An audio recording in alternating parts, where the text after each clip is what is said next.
우리는 사도행전 말씀을 통해서 오늘 교회와 성도를 향해 말씀하시는 하나님의 음성에 귀를 기울이고 있습니다.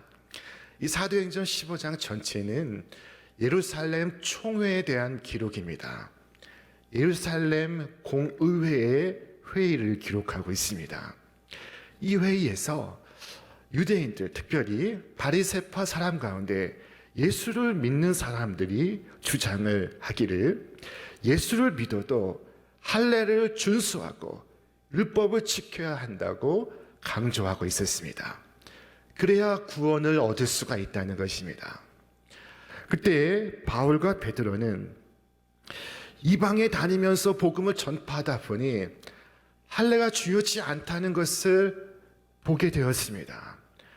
할례 없는 이방인들에게 성령이 임하고 저들을 구원하시는 하나님의 섭리를 보게 되었습니다.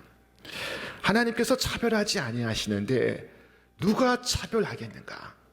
하나님께서 묻지 아니하시는데 누가 물을 수 있다는 말인가? 자, 구원의 길은 모두에게 동등한 것입니다. 할례를 받고 유대교의 규례를 지키는 것은 구원을 받는 것과 상관이 없는 것이었습니다. 우리는 주 예수 그리스도의 은혜로 구원을 받았습니다. 우리의 노력으로 행위로서 얻은 것이 아닙니다. 자, 오늘 본문에선 마침내 예루살렘 교회 담임 목사님이 등장합니다. 이 총회 의장이 등장하고 있습니다. 그는 누구입니까? 야고보였습니다. 이 야고보는 주님의 제자 야고보를 말하는 것이 아닙니다. 주님의 제자 야고보는 이미 사도행전 12장에서 헤롯의 칼날에 의해 최초로 순교를 당하셨습니다. 예수님의 제자 가운데 최초의 순교자가 바로 세베대의 아들 야고보였습니다. 그렇다면 여기에 등장하는 이 야고보는 누구일까요? 여러분, 누구일까요? 그는 바로 우리 주 예수 그리스도의 동생이었습니다. 예수님에게 형제들이 있었습니다. 물론 예수님의 친동생, 친형제는 아닙니다. 예수님은 성령으로 잉태하셨습니다. 그런데 이 동생들은 아버지 요셉과 어머니 마리아 사이에서 출생한 형제들입니다.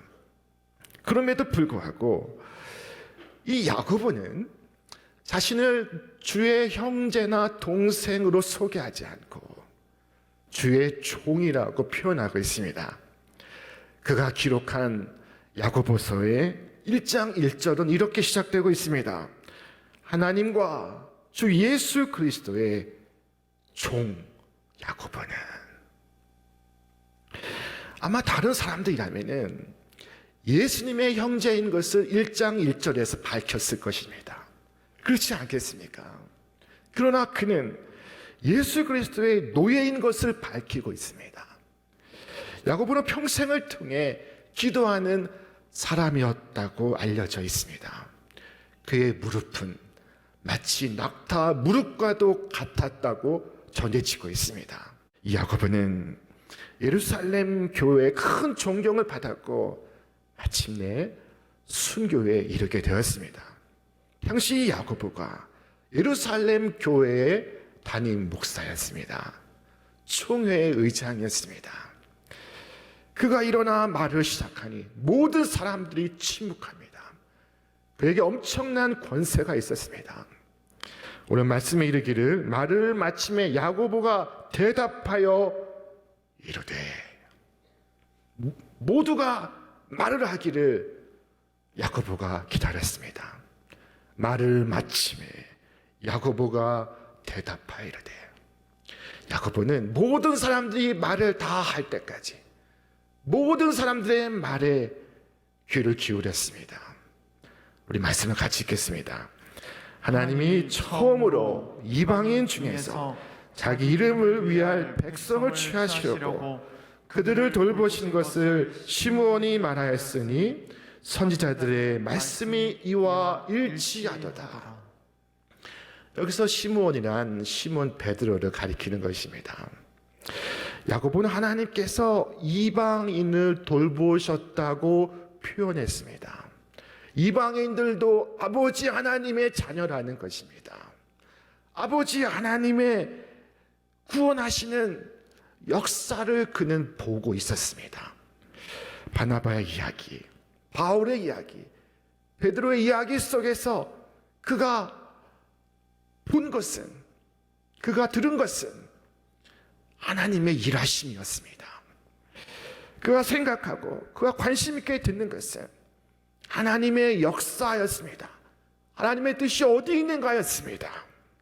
그런 의미에서 야고보는 참된 목사입니다. 참된 목자입니다. 그는 사람의 눈치를 보지 아니하고 하나님의 뜻을 헤아리고 있었습니다.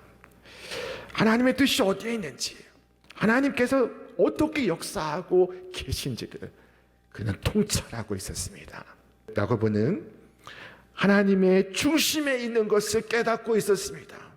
그의 진정한 영적 권위는 여기에서 비롯되고 있었습니다.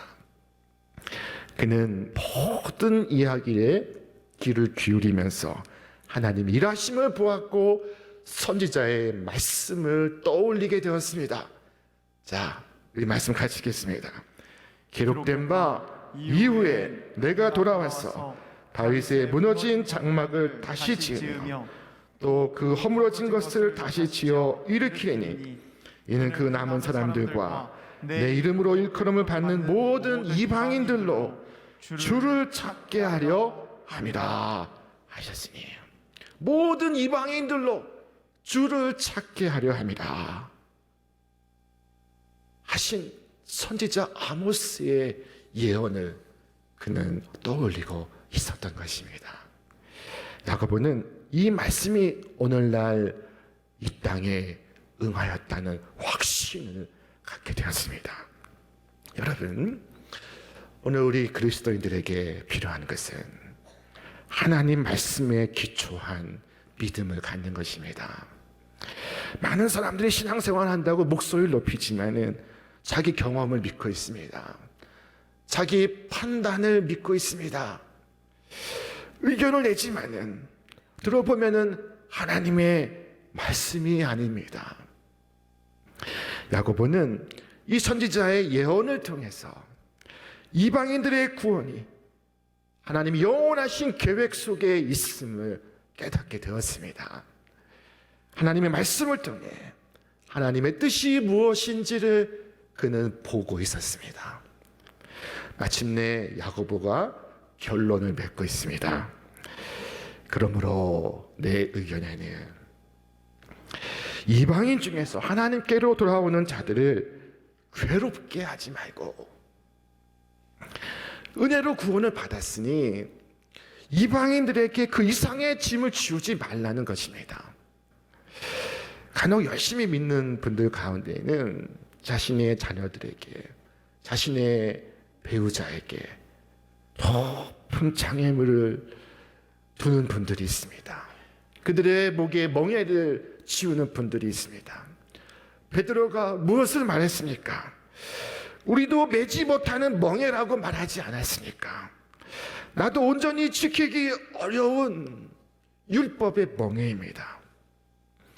여러분, 나의 그릇된 생각과 판단으로 지울 수 없는 무거운 짐을 내 주위 사람들에게 메우고 있지는 않습니까?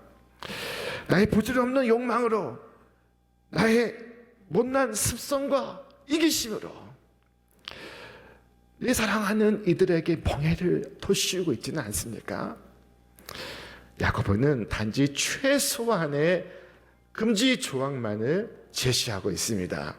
자, 무엇을 금하고 있습니까? 첫째, 우상의 더러운 것을 먹지 말라 했습니다. 당시 세상에 판매되는 많은 음식들이 우상에게 바쳐지고 나서 시장에 나와 팔리고 있었습니다. 그것을 교인들은 꺼림칙하게 생각하지 않을 수가 없었습니다. 그것을 먹으면 제사에 동참하는 것이 되고, 예수를 믿으면서 안 믿는 사람들에게 너도 우상을 섬기느냐, 손가락질을 받기도 합니다. 그런 거로 우상의 잼을 먹는 것은 그만하는 것이 좋겠다라고 적고 있습니다. 다른 사람들이 불필요한 오해를 하지 않기 위하여, 믿음이 약한 이들로 실족치 않게 하기 위하여 먹지 말라 말씀하는 것입니다. 우리 성경 말씀 같이 읽겠습니다. 그러므로 여러분은 먹든지 마시든지 무슨 일을 하든지 모든 것을 하나님의 영광을 위하여 하십시오. 여러분은 유대 사람에게도 그리스 사람에게도 하나님의 교회에도 걸림돌이 되지 마십시오. 나도 모르는 일을 모든 사람의 마음에 들게 하려고 애씁니다. 그것은 내가 내 이로움을 구하지 않고 많은 사람의 이로움을 추구하며 그들이 구원을 받게 하려는 것입니다. 우리는 할 수 있습니다. 그럼에도 불구하고 하지 않는 것입니다. 스스로 삼가는 것입니다. 두 번째로 야고보는 음행을 삼가라라는 조항을 제시합니다. 영적인 간음이 우상 숭배라면 음행은 육적인 간음입니다. 하나님의 백성으로 택함 받은 이스라엘 백성들에게는 다른 사람들에게는 없는 구별된 것이 있었습니다. 그것은 순결함이었습니다. 하나님은 이스라엘 백성들에게 저 문란한 애굽의 풍속과 가나안의 풍속을 따르지 말고 오직 여호와의 법도를 지키며 여호와의 규례를 따를 것을 명하셨습니다. 문란하고 방종한 세상에 살아간 우리에게 순결하게 살라고 말씀하십니다. 우리는 오늘 성적으로 혼란한 시대를 살고 있습니다. 많은 사람들이 과연 간음은 죄인가? 라고 묻고 있습니다. 간음에 대해 점점 관대해지고 있습니다. 과거에는 간음이 죄였지만 현대에는 죄가 아니라고 말하는 사람들이 있습니다. 그러나 하나님의 말씀은 변함이 없습니다. 하나님은 간음하지 말라 말씀하십니다. 누구든지 남의 아내와 간음하는 자, 곧 그의 아내와 그의 이웃의 아내와 간음하는 자는 그 간부와 음부를 반드시 죽일지니라. 이 성경의 간음에 대해서, 음행에 대해서 많은 말씀을 하지만 한 가지 공통점이 있습니다. 그것은 반드시 죽이라 하는 것이었습니다. 여러분, 이것을 뒤집어 말하면은 내 목숨을 걸고 지켜라, 내 생명을 걸고 지켜라 하시는 것입니다. 하나님은 영원하신 분이십니다. 하나님은 흔들리지 아니하는 분이십니다. 하나님은 반석이십니다. 변하지 않고 흔들리지 아니하시는 만유의 주제 하나님께서 음행을 죄라고 말씀하십니다.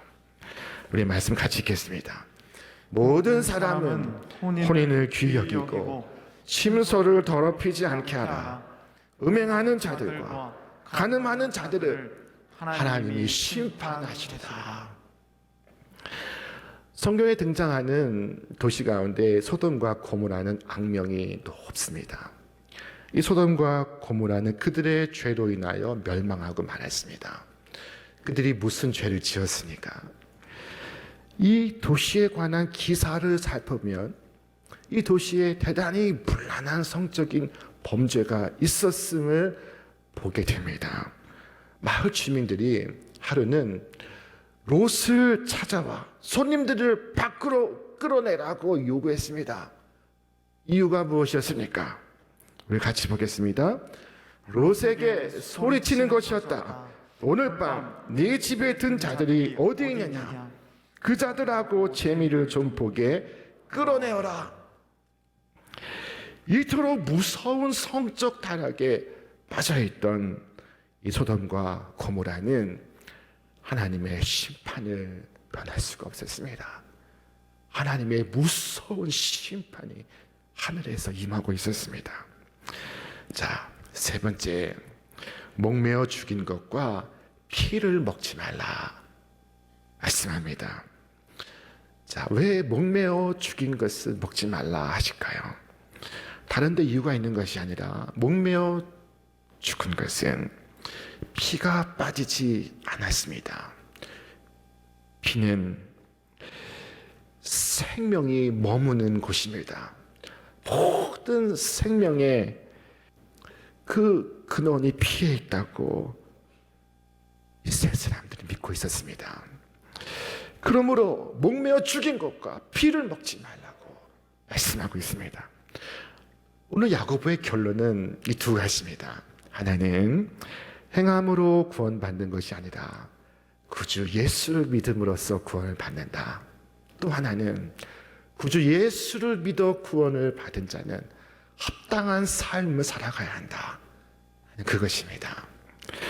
여러분, 우리의 믿음은 이 마음에서 그치는 것이 아니라 삶으로 증명이 되어야 됩니다. 합당한 삶을 살아가야 합니다. 고맙게도 야고보의 영적 권위에 모두가 순종했습니다. 여러 가지 의견이 분분했지만 야고보의 말씀을 듣고 만장일치로 결정합니다. 일치가결하게 됩니다. 본래는 의견이 달랐으나 모두가 야고보의 말씀을 중심으로 하나가 되었습니다. 여러분, 교회에 갈등이 있어서는 안 됩니다. 그러나 갈등이 있다고 놀라지 마시기를 바랍니다.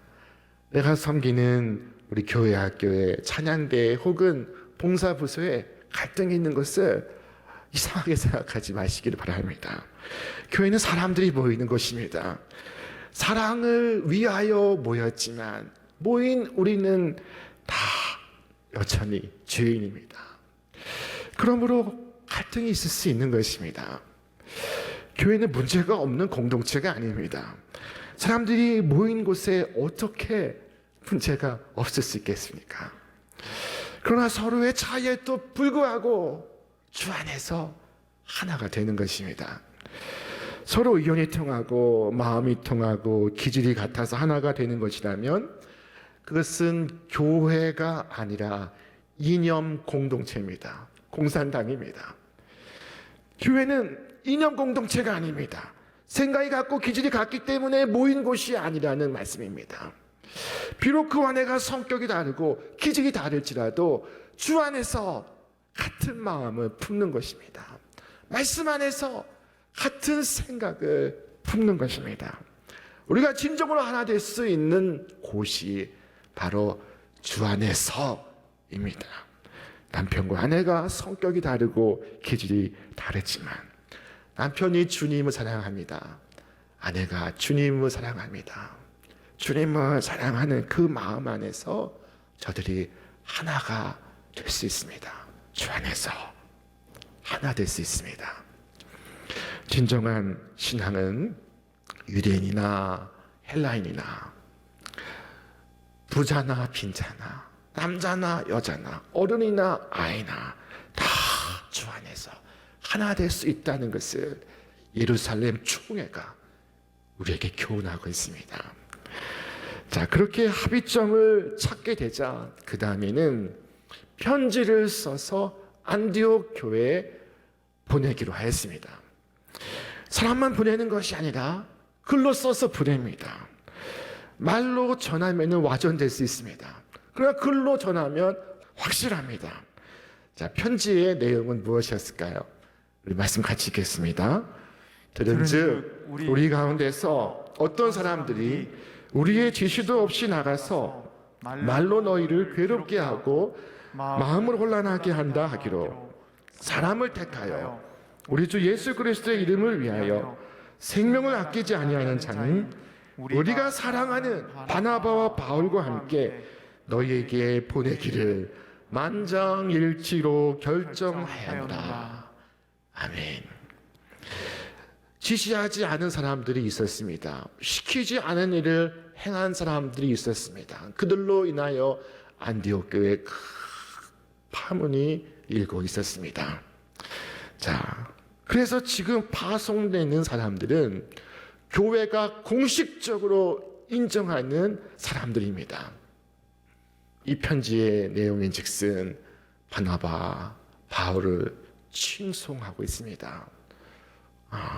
천거하고 있습니다. 훌륭한 사람들이라고, 주 예수 그리스도를 위하여 생명을 아끼지 아니하는 사람이라고, 우리가 사랑하는 사람이라고, 이 편지를 들고 가는 사람의 말에 귀를 기울이라고, 그리고는 만장일치로 결정했다고 했습니다. 의견이 분분했지만은 그 분분한 변론에 대해서 한마디도 적지 않습니다. 마지막에 만장일치로 가결한더라. 그것뿐이었습니다. 이제는 더 이상 말이 없습니다. 말이 없어야 합니다. 야곱은 이렇게 적었습니다. 우리 같이 읽겠습니다. 성령과 우리는 이 요긴한 것들 외에는 아무 짐도 너희에게 지우지 아니하는 것이 옳은 줄 알았노니. 성령과 우리는, 그들은 성령을 초대하였고 성령과 함께해서 이 회의를 시작하였으며 성령과 함께 이 회의를 마쳤던 것입니다. 그러므로 성령과 우리는 이 요긴한 것들 외에는 아무 짐도 너에게 지우지 않기로 결정하였노니. 여러분, 이 예루살렘 공회의 회원들은 성령을 초청하였고 성령의 인도를 받고 있었습니다. 그래서 그들은 성령과 우리는 이라고 표현하고 있었습니다. 여러분, 우리는 어떻습니까? 오늘 우리는 이 한 주를 시작하면서, 이 한 달을 시작하면서 모든 판단과 결정을 성령과 함께하고 있습니까? 성령과 나는 이라고 시작하고 있습니까? 성령님을 초대하여 날마다 내 삶 속에 성령의 인도를 받고 있습니까? 안디옥 교회의 온 교우들은 이 예루살렘 교회의 결정이 담긴 편지를 받아 읽고 모두가 기뻐했습니다. 그들은 비로소 하나님의 뜻이 무엇인지를 깨닫게 되었습니다. 비로소 굳건한 확신 위에 믿음을 갖게 되었습니다. 이로써 안디옥 교회의 혼란은 진정이 되었고 교회는 새로운 선교의 탄력을 얻게 되었습니다. 여러분, 오늘 여러분은 그리스도께서 보내신 편지인 줄로 믿습니다. 사람이 쓴 편지가 아니요 성령께서 쓰신 편지요, 그래 종이에 쓴 편지가 아니요 여러분의 신비에 쓰신, 마음에 쓰신 편지인 줄로 믿습니다. 오늘 여러분 한 사람 한 사람이 이처럼 그리스도의 편지가 되어서 여러분을 통해 주님의 생명이, 주님의 기쁨이, 주님의 사랑이 여러분의 가정과 일터에 흘러가기를 주님의 이름으로 축원합니다. 이 한 달 주님의 많은 은혜가 여러분 생애에 충만하기를 주님의 이름으로 축원합니다.